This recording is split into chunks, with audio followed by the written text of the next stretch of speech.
네, 더불어민주당 정봉주 전 의원, 국민의힘 김용남 전 의원 나오셨습니다. 안녕하십니까? 네, 안녕하세요. 네, 안녕하세요. 네, 왜 정치 천재건 요즘 안 써요? 요즘에요. 예. 기분 나빠요? 아닙니다. 그건 예측이 아니고요. 틀렸잖아요. 예, 아니죠. 박빙의 승부다. 맞았잖아요. 네. 박빙의 승부인데 무조건 이재명 후보가 이긴다는 취지로 주장하셨는데 수원시장 안 졌잖아요. 나가고 싶어요? 왜 태클을 거세요? 자, 윤석열 정부의 초대 국무총리가 곧 발표될 예정인 것 같습니다.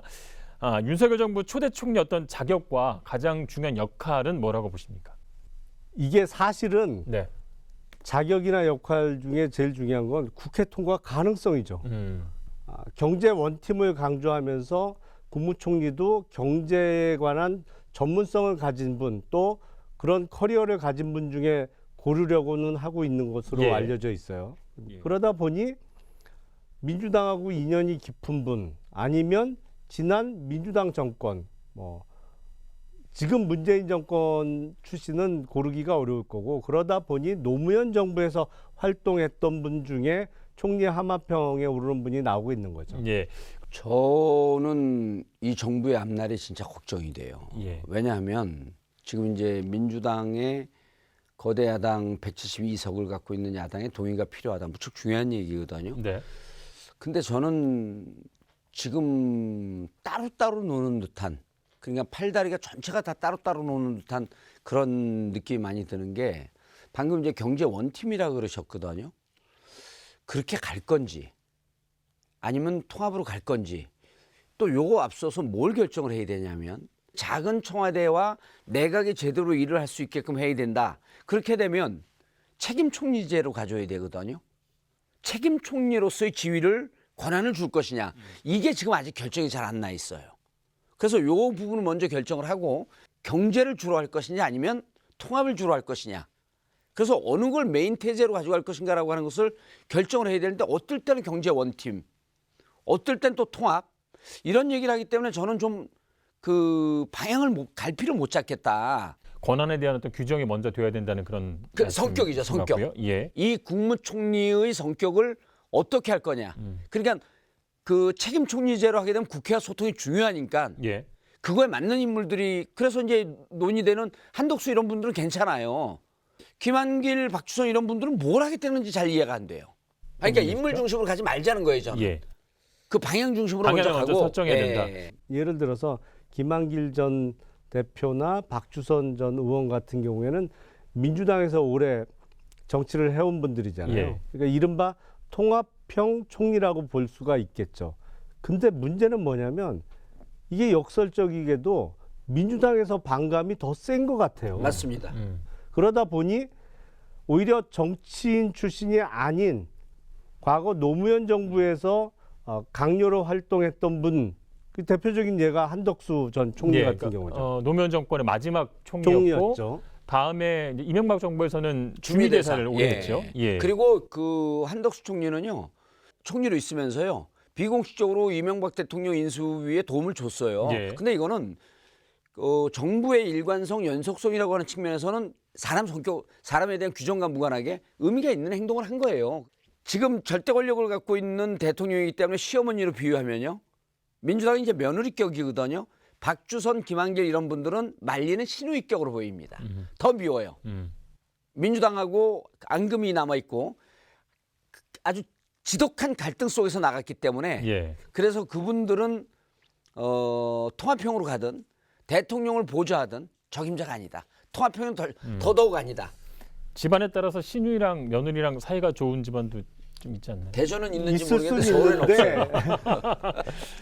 이명박 정부나 박근혜 정부를 뒤돌아보면 가장 실패했던 것이 어떤 것이냐면, 인사권자로서의 대통령이 본인을 위한 인사를 한 거예요.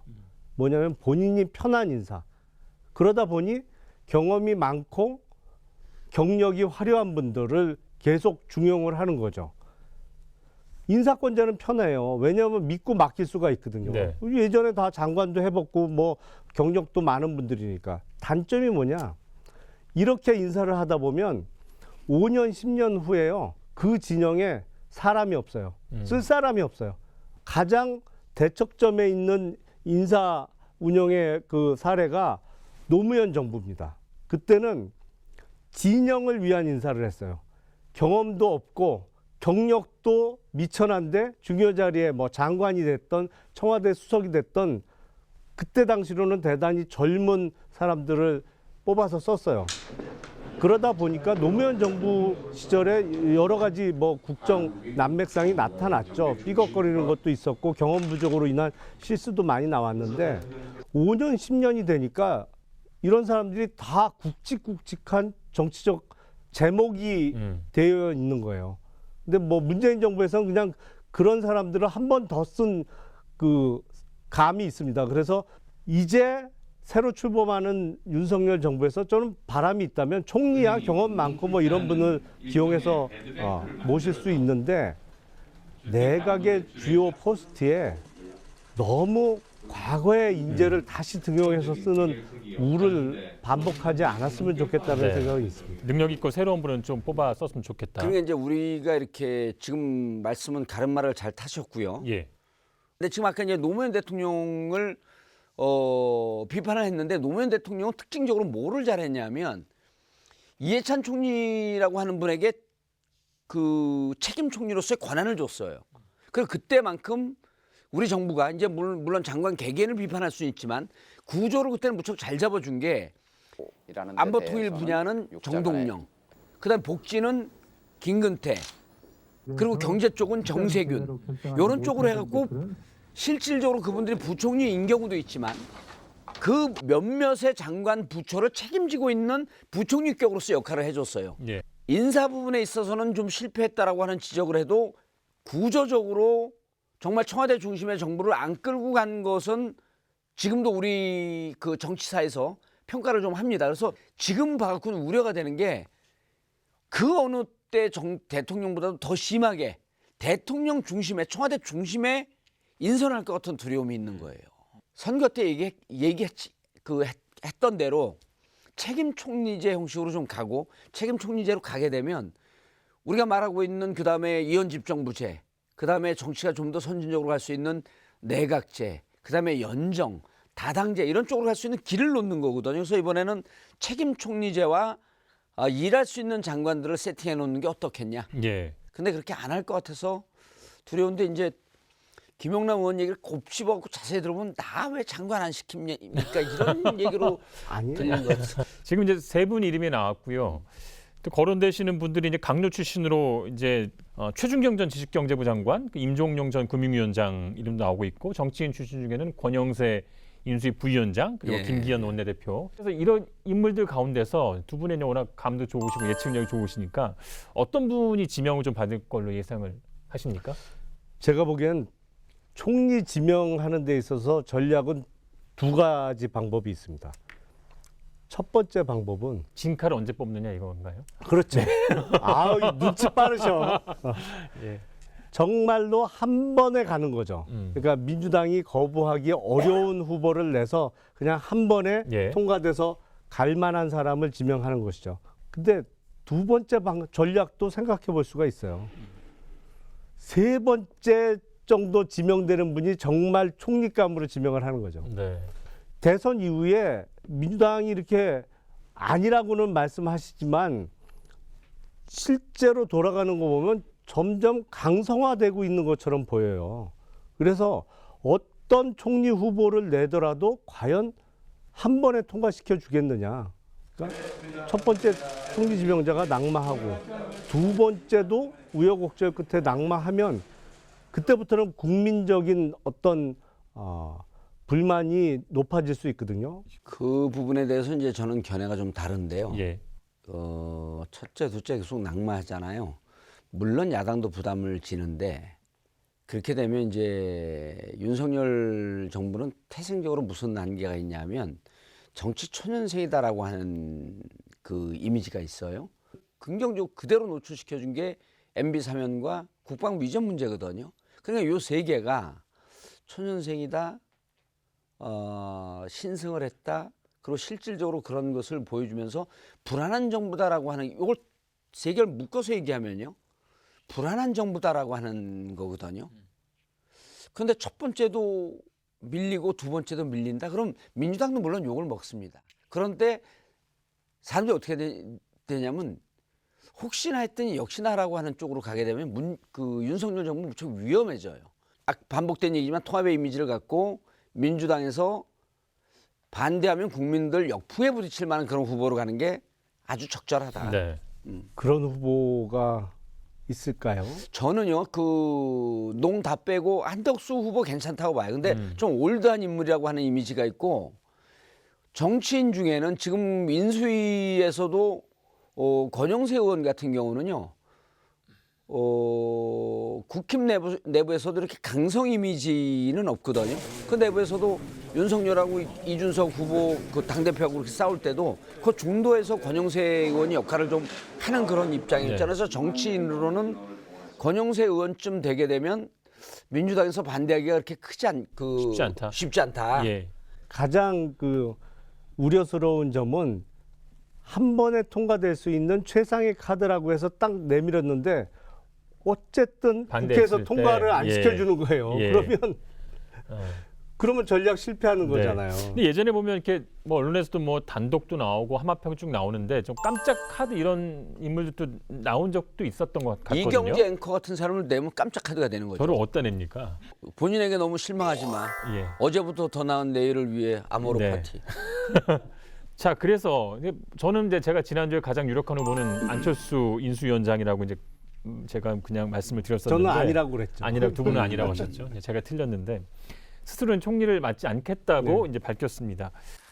직접 내각에 참여하지는 않는 것이 오히려 더 부담을 덜어드리는 것이겠다.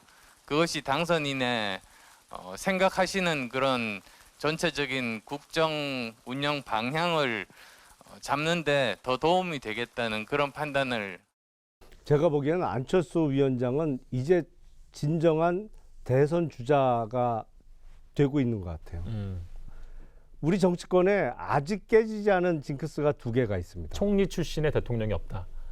그렇죠. 예, 예. 또 하나는 경기도지사 출신의 대통령이 없다. 그렇죠. 예. 근데 제가 보기엔 경기도지사 출신의 대통령이 없다는 징크스는 조만간 깨질 가능성이 높아요. 특히 이번 지방선거에서 어느 당이 됐던 경기도지사로 당선되는 사람은 무조건 차기 유력한 대권 주자로 그렇죠. 성장할 겁니다. 예. 앞서 얘기됐던 총리 출신은 대통령 안 된다? 저는 이 징크스는 한동안 오래 계속될 거라고 생각해요. 왜냐하면 총리라는 지위 자체가 그래요.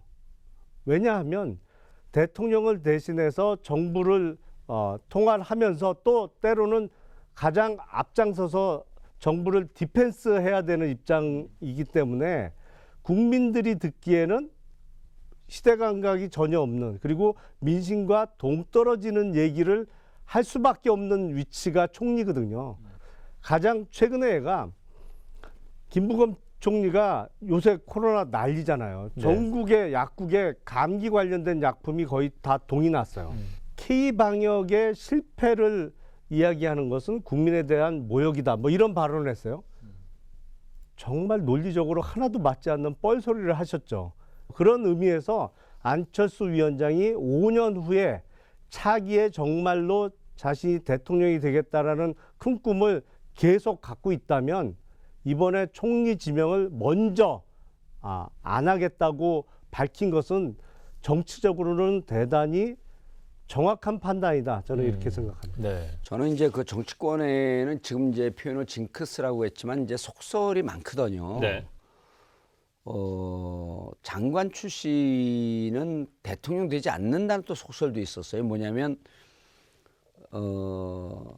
대통령의 2인자라고 하는 그런 이미지가 있었거든요. 노무현 대통령 노무현 대통령이 예, 장관 하시고. 출신으로 대통령이 예. 됐어요. 그러니까 그런 속설들은 시대의 변화에 따라서 깨지고 2012년에 문재인 대통령 후보로 나왔을 때 비서실장은 노무현 대통령을 뛰어넘을 수 없기 때문에 도저히 될 수가 없다라는 얘기를 했는데 2017년에 되지 않습니까? 그래서 안철수 후보는 그런 징크스나 속설 때문에 국무총리를 고사하거나 그런 것은 아닌 것 같아요. 물론 저도 그런 것 때문에 안 한 건 아니고, 그러면 정치적으로 올바른 선택을 대권의 한 꿈이 거다. 있다면 오히려 올바른 선택이다. 예. 저는 올바른 이렇게 선택이라고 보는데 이제 저는 또 이제 안철수 후보가 타의 추종을 불허하는 타이틀을 갖고 있는 게 있잖아요. 간철수라고. 간 보는 데는 인터내셔널 국가 챔피언입니다. 예, 국제 국가 챔피언이니까 우주에서도 거의 먹어주는 거예요. 아, 이거 계속 같이 가다가 정치인으로서 공동 책임을 져야 되는 거 아닌가라고 하는 게 하나가 있고, 예. 그거는 어디에서도 좀 검증해 볼 수 있냐고 하면, 만약에 이번에 총리 나가게 되면 이제 본인의 안랩 주식 이런 게 이제 백지 신탁이 돼야 되잖아요. 사실 그건 자기 재산을 거는 거거든요. 예. 본인이 그걸 고사했다라고 하는 것은 내가 개인 재산에 이런 그 연관 관계도 있고, 또 총리로서 이 정부 출범하는 이른바 개업집이거든요. 여기에 가서 이 공동의 정치적 책임을 져야 돼. 이런 부분에 대해서 무언가 우리가 알 수 없는 한 발 빼는 듯한 형국이 보인 거거든요. 그래서 저는 성공의 확신을 못했다. 그런 게 더 있지 않냐. 대선 과정에서 이제 그 윤석열 후보를 지지하고 또 합당을 선언하면서 이제 공동 정부를 얘기했기 때문에 거기에 대한 책임을 좀 적극적으로 지려면 그래도 좀 총리를 맡는 게 당당한 정치인의 자세 아닌가라는. 총리고 책임 총리제죠. 그거는. 예, 예. 그때 분명히 책임 총리제 얘기를 했었거든요. 네. 그런데 안 하겠다 그러면 망하면 너 혼자 망해라. 나는 빠지겠다. 그리고 나는 안랩 주식도 좀 지켜야 되겠다. 이런 일타 그 쌍피. 그건 아닌 것 같고요. 지금 인수위원회 인수위원이 24명이잖아요. 예. 그중에 3분의 1이 사실 안철수 위원장 몫입니다. 그러니까 예. 안철수 위원장이 추천한 사람들이 3분의 1은 인수위원으로 들어갔어요. 그러다 예. 보니까 그 밑에 뭐 실무위원 같은 경우에도 그 사람들이 뽑았거든요. 예, 예. 안철수 위원장의 사실상의 추천 내지는 뭐 이런 경로로 해서 내각의 상당수가 포함된다면 그것도 공동정부로 볼 수 있죠. 그리고 뭐 내년 정도 네. 시기에 당대표에 도전을 하면 이제 그야말로 집권 여당이 되는 국민의힘 안에 들어와서 호랑이 굴에 들어와서 호랑이를 잡겠다. 네. 뭐 이런 강한 의지의 표현으로도 저는 읽혀요. 근데 지금은 누가 되든지 간에 대통령 중심의 정부가, 청와대 중심의 정부가 되는 거거든요. 이제 뭐 지금은 국방부 중심의 정부가 될지 어쩔지 모르겠지만, 그러니까 처음 통합하면서 지켰던 약속도 지금은 시건이 돼버린 거예요. 다당제도 시건이 됐고, 그다음에 통합정부를 하겠다는 것도 지금의 구도로 받고 총리를 안 하겠다면 일단은 본인이 얘기했던 정치적 약속 두 개 다 지금 그 또 뭉개버린 거거든요. 대권이라는 것, 대통령이 된다는 것은 누가 밥상을 차려줘서 그걸 떠먹어 갖고 될 수 있는 자리는 아닌 그렇죠. 것 같아요. 예. 그러니까 리스크를 안고 뭐 그게 투쟁이 됐던 어떤 고역이 됐던 뭐 그런 걸 다 우여곡절을 겪으면서 성공해야만 네. 그것도 사실은 뭐 대통령이 되고 싶은 사람은 많잖아요. 네. 내년 아마 4월쯤 전당대회가 열리지 않을까 싶은데 거기서 국민의힘의 당대표가 돼서 2024년 총선에 공천을 실시한다? 쉽지 않은 길이죠. 쉽지 않죠. 쉽지 않은 거는 분명한데 그 산을 못 넘으면 5년 후에 2027년에 대통령 되기는 더 어려운 거예요. 자, 이번 한 주를 달고 문재인 대통령과 윤석열 당선자의 회동 뒷이야기도 좀 해보겠습니다. 역대 이제 가장 늦었고 또 가장 긴 회동이라는 기록도 세웠고요. 이제 신구 권력의 갈등이라고 불렸던 상황인데 얼마나 좀 해소가 됐다고 보시나요? 일단 해소된 것은 국민들의 불안감은 다소 해소가 됐습니다. 그 외에 사실 알맹이는 없죠. 뭐 합의된 내용은 전혀 없잖아요. 대통령 직무실 이전과 관련해서도 당선인 측은 그 검토하겠다는가요? 예비비에 대해서 면밀하게 살펴서 협조하겠다. 예, 협조하겠다의 방점이 찍히는 거고 지금 청와대 입장은 뭐 구체적인 개혁을 가져오면 그때 예. 가서 검토, 예. 면밀히 면밀한 검토. 검토하겠다는 취지가 더 강한 것 같고 그래서 어떤 구체적인 합의 내용은 없고 제가 희망하기엔 두 분의 회동이 앞으로도 좀 더 횟수를 더 가졌으면 네. 좋지 않을까 싶습니다. 구체적인 사안에 대해서도 합의를 좀 더 이뤄냈으면 좋겠다는 의견이시고요. 저는 정확하게 말씀을 드리면 윤 당선인의 판정표였다고 봐요. 이슈가 몇 가지가 있었거든요. 이명박 사면 얘기도 있었고, 그다음에 국방부로 이전 문제도 있었고, 인사권도 있고요. 그다음에 인사권, 그다음에 예비비 문제 이렇게 네 네. 가지가 이슈가 있었는데요. 넷 중에 어느 것 하나 깔끔하게 정리된 게 없습니다. 예를 들었고 이명박 사면 문제는 아예 논의조차 되지 않았다고 하고요. 그리고 국방부 이전 문제는 청와대에는 원칙적인 입장만 강조한 거죠. 당선이 당선돼서 취임해서 할 문제다. 그러나 여기에 이전하는데 반대하지 않는다. 근데 실질적으로 보면은 이전하는데 협조하는 내용이 하나도 없는 거예요. 그다음에 이제 감사원에서 감사위원들 임명하는 문제에 대해서 감사원에서 입장 내놨잖아요. 4가지 이슈에 대해서 해결된 건 하나도 없고 물밑으로 들어갔는데 어찌 보면 여기에 있어서 청와대가 일정 정도 부담을 질 수 있는 부분이 다 사라져 버린 거예요. 그럼 국방부 이전 언제 합니까? 통일동으로 가야 되거든요. 국방부 이전 문제는 이준석 대표도 그랬잖아요. 국방부 이전 문제 때문에 우리 당의 지지율 빠지는 게 더 문제다. 참으로 민주당에겐 고마운 2년 3년간 끌 이슈예요. 이거 잠복이 되니까 한 43%까지 떨어졌던 그 국정 수행 능력에 대한 기대치가 55%까지 올랐거든요. 예. 국방부 이전 문제 나오는 순간 또 죽습니다. 상춘제를 쭉 들어보면서 국민들이 우리 지역의 어르신들이 이래요. 아, 문재인 대통령께서 이 좋은 데를 왜 이사를 가려고 그러십니까? 이걸 보여주고 끝났다는 거예요. 예. 지금 말씀하신 문제들이 근데 수면 밑으로 가라앉긴 했지만 계속 실무자급에서는 협의를 하고 있는 내용이고 이 모든 게 다 리스크가 당선자에게 있는 거예요. 네. 그러니까 더 부담스러운 거죠. 당장 이제 5월 10일에 맞춰서 취임에 맞춰서 국방부로 대통령 집무실이 이전하는 문제는 조금 현실적으로 힘들어진 거 아닌가요? 그래서 물리적으로 예. 힘들어졌죠. 그래서 입장 변화가 있지 않을까요? 어떻게 보십니까? 제가 보기에는 서초동에서 통이동 출퇴근은 좀 무리가 따를 것 같아요. 그 전 세계 조롱거리예요. 아니 그 뭐 그렇게까지는 볼 수 네. 아니 없는데 경호상의 왜냐하면 문제가 있기 때문에. 경호상의 문제도 있고 그렇게 되면 네.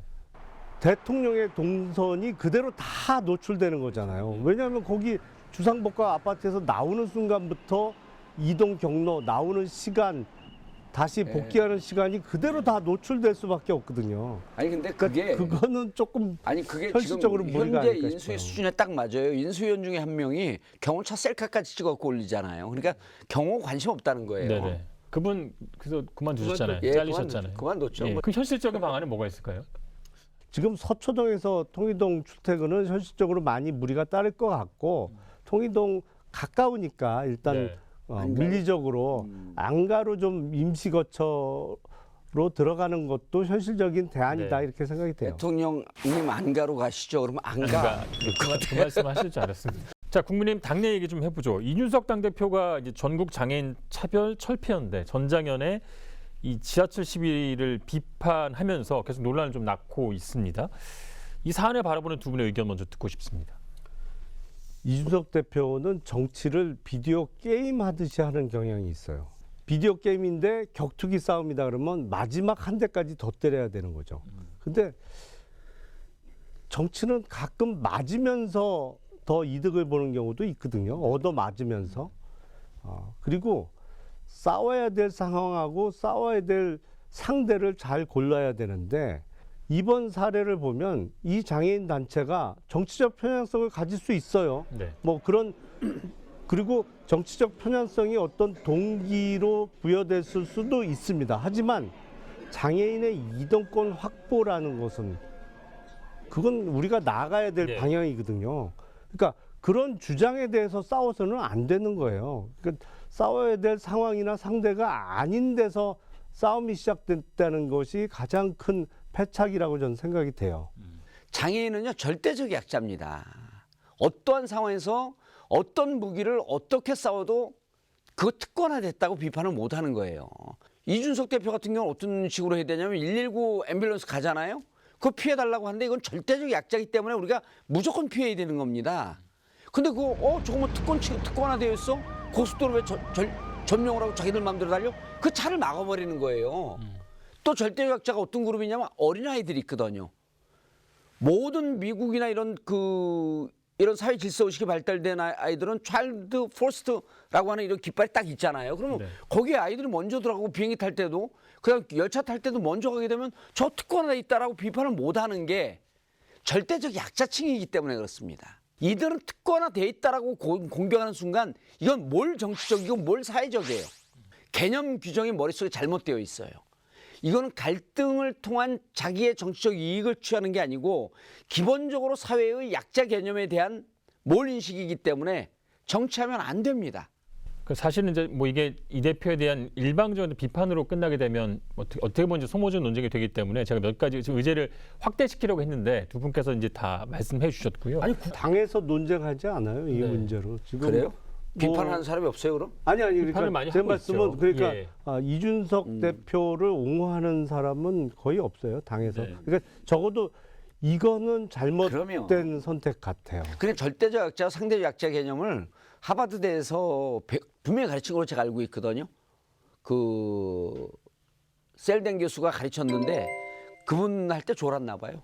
아 마이클 샌델 교수요. 마이클 샌델 정의란 교수가? 무엇인가? 예. 컴퓨터공학 전공이니까 그 수업 안 들어갔겠지. 아니요, 자기가 수업 들었다고 그러더라고요. 아, 그래요? 예. 자, 그래서 이제 국민의힘이 뭐 지방선거도 있고 이제 새 정부 출범도 있고 또 이제 국민의당과 합당도 앞두고 있는데 대표 역할이 굉장히 중요하잖아요. 입지가 좀 축소되는 거 아닌가요? 그래서 사실은 이준석 대표의 당내 입지가 축소된 결정적인 순간은 대선 직전에 나왔던 10% 발언이에요. 10% 이긴다. 차이로 이긴다.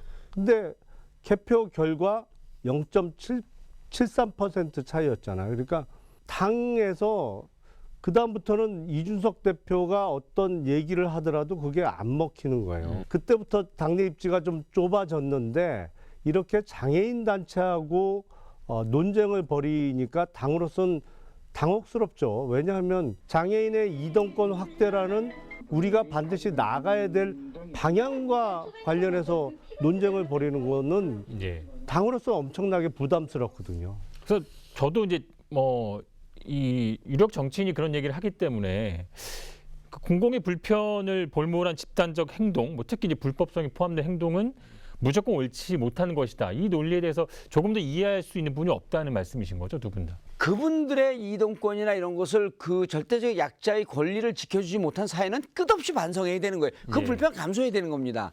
제가 보기에는 국민의힘은 거의 끝난 것 같아요, 이제. 네. 당대표가 이게 절대적 약자 개념, 상대적 약자 개념도 모르는 사람이 뭔 당대표랍니까? 탈당하세요. 예. 아니 왜 멀쩡히 잘 있는 사람을 탈당하라고. 수원시장 되려면 탈당을 하시는 게 제일 좋아. 예. 자, 지방선거 앞두고 이제 중요한 지역이 많이 있습니다만 두 분께서도 공감하시는 내용이고 특히 이제 경기지사에 굉장히 큰 관심이 쏟아지고 있습니다. 유승민 의원이 출마를 선언했는데 얼마나 좀 파장을 일으킬 걸로 보십니까? 저 유승민은 경기도지사 선거에 도전하겠습니다. 23년째 정치의 한복판에서 바람과 서리를 맞으며 키워온 저의 모든 역량을 쏟아부어 경기도를 위해 대한민국을 위해 저를 바치겠다는 약속을 드립니다. 우선 유승민 의원은 어떤 측면에서는 하향 지원이죠. 대권 출마를 이미 몇 번 했는데 예. 경기도지사로 출마하니까 그렇습니다만 사실은 이번 경기도지사로 선출되는 사람이 5년 후에 유력한 대권 주자예요. 무조건. 네. 그런 의미에서 어떤 차기 정치적 행보를 위한 디딤돌로서 경기도지사 선거는 충분한 훌륭한 기회인 건 틀림없습니다. 극복해야 될 난관이 국민의힘의 전통적인 지지층에서 상당한 비토 세력이 있다는 게 가장 큰 난점이에요. 민주당 상대 후보하고 싸우기 전에 내부 지지층의 동의를 이끌어내는 것, 이게 가장 급선무가 될 거예요. 그러니까 뭐 당내 경선도 통과해야 되고 또 본인도 이제 그 정계 은퇴까지 고민을 했었던 부분인데 제가 봤을 때는 경기도에 어떤 접점을 찾느냐 그런 명분을 찾는 게 가장 중요할 것 같기도 하고요. 경기도와 서울의 정치 지형이 지금 다릅니다. 예. 민주당 지지층에서 경기도에서 투표하자고 하는 사람은 월등히 높습니다. 상대적으로 국힘이 좀 떨어져요. 그런데다가 경기도 국힘 조직력이요. 항상 얘기하지만 현격하게 떨어져 있어요. 거의 무너져 있거든요. 민주당이 한 3분의 1도 안 됩니다. 근데 이제 본격적으로 지방선거는 투표율이 낮은 걸 끌어올리는 선거이기 때문에 민주당은 조직력이 풀가동되겠죠. 그 제가 보기에는 유승민 후보가 지금은 인기 투표에서 24%라고 하는 20%가 넘는 월등히 1위가 나오지만 가면 갈수록 거기는 곡감 그 지지율이고 이쪽은 그 돌 쌓아놓는 네. 성을 쌓는 지지율이다. 뭐냐면 곡감은 빼먹는 거고 성은 쌓아가는 거거든요. 그래서 곡감 지지율과 축성 지지율의 싸움이다. 김동연 대표가 이제 경기도 출마 의사를 밝혔습니다. 그렇죠. 예. 예. 저는 경기도지사 선거에 출마합니다. 경기도가 바뀌면 대한민국이 바뀝니다. 경기도를 대한민국의 변화를 이끌 새로운 중심으로 만들겠습니다. 경쟁력이 어느 정도 있다고 보십니까? 경쟁력은 100점 만점에 빵점입니다. 그분이 예. 민주당의 정체성과 무슨 관계가 있죠? 그리고 그분이 정치인으로서 축적해 놓은 게 뭐가 있죠? 이재명 후보와 어떤 정치적인 합의점을 찾아서 그 부분에 공감을 했기 때문에 이제 합당을 하게 된 거잖아요. 그때 정치적 상황이라고 하는 건 민주당 입장에서 무척 다급한 때였었죠. 예. 다만 0.5%도 아쉬웠었는데 진짜 민주당에 도움을 주려고 하는 후보였으면은 2월 27일까지 단일화를 했어야죠. 제가 봐도 김동연 후보가 경기도지사 민주당 후보가 되려면 그 가능성은 딱 하나예요. 네. 이재명 전 후보가 자기 일처럼 발벗고 나서서 도와주면 당 후보가 될 수 있을 거예요. 근데 그렇지 않으면 당내 경선의 문턱을 못 넘을 겁니다, 아마. 지금 뭐 근데 안민석 의원 이재명 후보가요. 그렇게 그 지방선거에 참전했을 때 만약에 안 됐을 때 리스크는 무척 크거든요. 그래서 경기도 같은 경우는 한 4월, 3, 4일 정도 남겨놓고 그때 상징적으로 돕는 것이 맞지 어느 후보의 손을 들어주고 그러면요. 안민석, 염태영, 조정식 후보 앞에 갖고 20%가 넘습니다. 예. 이 중에 한 명이 후보가 되면요. 그분들이 어떻게 생각하겠어요? 그럼 이재명 후보 입장에서는 경기도 자기를 승계하는 후보가 자기와 대척점에 서는 손은 등을 돌리는 후보가 될 거 아니에요? 그러니까 여러분 부담스럽기 때문에 김동연 후보의 손을 들어주기가 현실적으로 불가능합니다. 당선 가능성을 봐야 되는데 민주당에게 이번 경기도는 사실 최고의 보루 같은 곳이잖아요. 경기도에서까지 지게 되면 굉장히 위기에 몰리기 때문에 당선 가능성을 놓고 봤을 때 그럼 나머지 후보들이 충분히 이길 수 있다는 그런 경쟁력을 갖췄다고 보시는 건가요? 네, 갖췄다고 봅니다. 예. 저는 3명 중에요. 네. 어느 후보가 돼도 경쟁력이 있다고 보고요. 아까도 예. 말씀드렸듯이 경기도에서 대선 패배에 대한 서력전이다라고 하는 느낌이 뜨는 순간요. 무조건 이깁니다. 김동연 후보가 지금 지지율이 높게 나오는데 안민석, 조정식, 염태영 후보가 3명이 하나로 단일화해서 공동정부, 지방정부를 구성한다는 그 상호간의 합의하에 네. 단일 후보를 내라. 전 그렇게 권했습니다. 네. 그 3명 후보가 내 선배님 뜻대로 하겠습니다 이러더라고요. 네. 국민의힘 입장에서는 경기도 선거가 참 어려운 선거예요. 쉽지 않아요. 말씀하신 대로 조직력이 어마어마하게 차이가 납니다. 그럼요. 근데 구도상으로는 대통령 취임 이후에 20일 만에 선거가 열리기 때문에 유리한 부분도 있잖아요, 사실. 아니, 국방부 있잖아요. 국방부. 기존에